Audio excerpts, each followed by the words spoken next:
Hi, I'm Donna Walker with the City of Tallahassee's Department of Parks, Recreation, and Neighborhood Affairs. And today we're going to learn how to do a few projects made out of air-dry clay that you can make from ingredients that you probably already have around the house. And if you don't, you can get easily. Here's what you're going to need: cornstarch, white glue, lemon juice, and vegetable oil. Do me a favor and let your parents in on this. They're probably going to want to know what you're cooking up, and maybe they'll even help. Okay, let's get started. First, take half a cup of cornstarch. Next, you take half a cup of the white glue.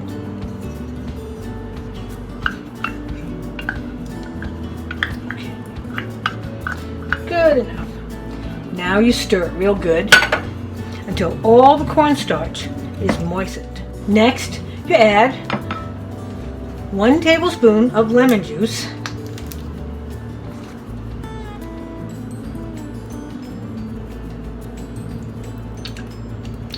it's taking a long time to come out. Good.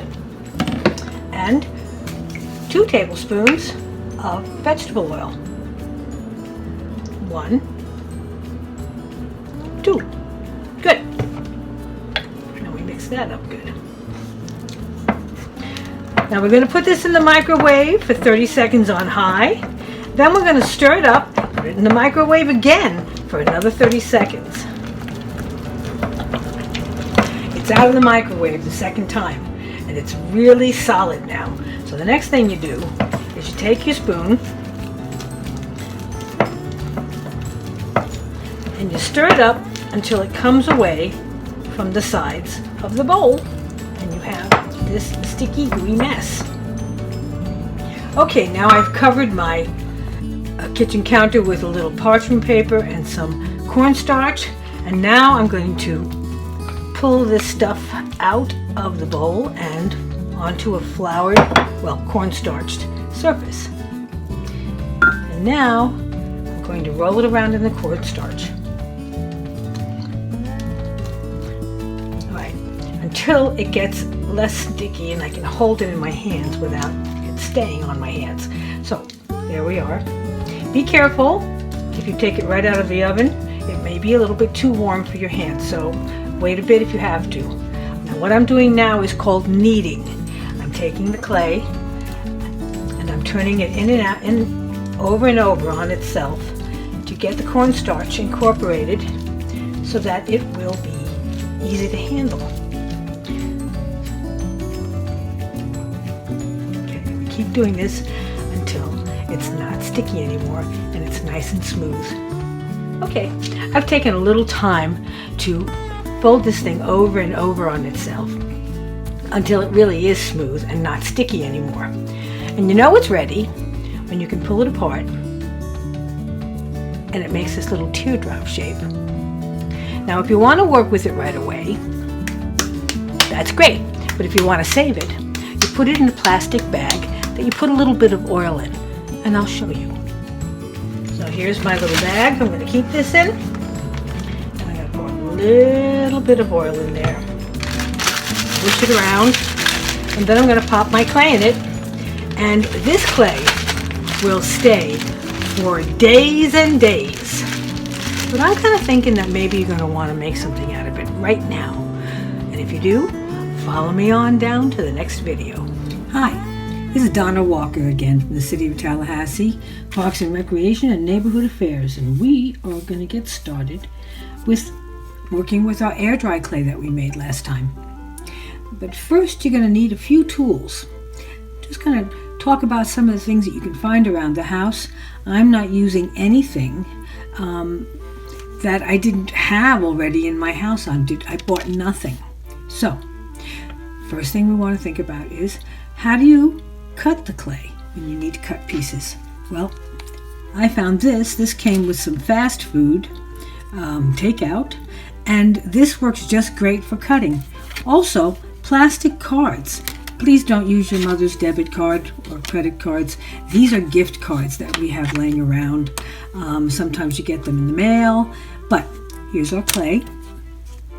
Anything plastic won't stick to the clay. So I'm going to take this gift card. I'm going to just run it down, and you get a nice clean cut. I can use the takeout knife, and that is also has another benefit in that you can cut some patterns in it because it's got this serrated edge. And as we make some things, you'll see that's very useful. Now, what if I want something flat? You take a ball of clay, you flatten it with your hand, but if you want it nice and smooth and even, you can use a marker as a rolling pin. Pick it up, turn it around, getting some schmutz on it, but that's okay. You can see what you're doing. Anything wooden will press patterns into your clay without sticking. These kind of look like the scales on a fish. I did use this to make scales on a fish. That is a little box top that I made, and we can be doing things like that a little bit later too. This is nothing more than a paper clip that I just bent. And if I wanted to cut a line through my clay in any kind of a shape, that is what I used. I can also use toothpicks. Anything wooden will not stick. So let's just cut another shape with that. You can also press patterns if you want lines. Sometimes if it gets sticky, then you use a little cornstarch to keep that from happening.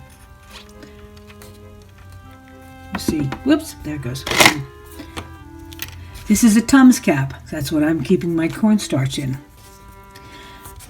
Now when you can use anything. I have coffee stirrers here. I have one chopstick that I use to pop patterns into things. This is a coffee stirrer.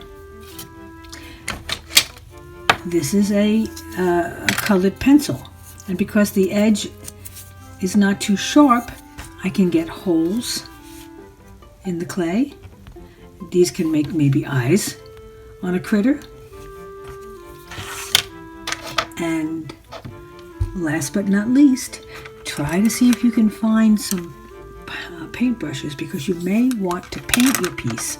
I had a couple of tubes of watercolor that I found. I also had a kit. You might have something like this at home. Little water, anything. You can use anything. I've colored some of these pieces with magic markers. And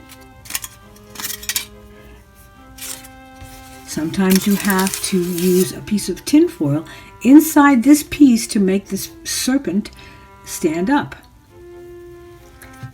And last but not least, I used food coloring that I had for my baking at the holidays, and it worked great. This guy is colored with the food coloring. So is this guy. This daisy, the inside, I put the food coloring in the clay so that I would have a little yellow dot to put on the daisy and make it look, pretty realistic.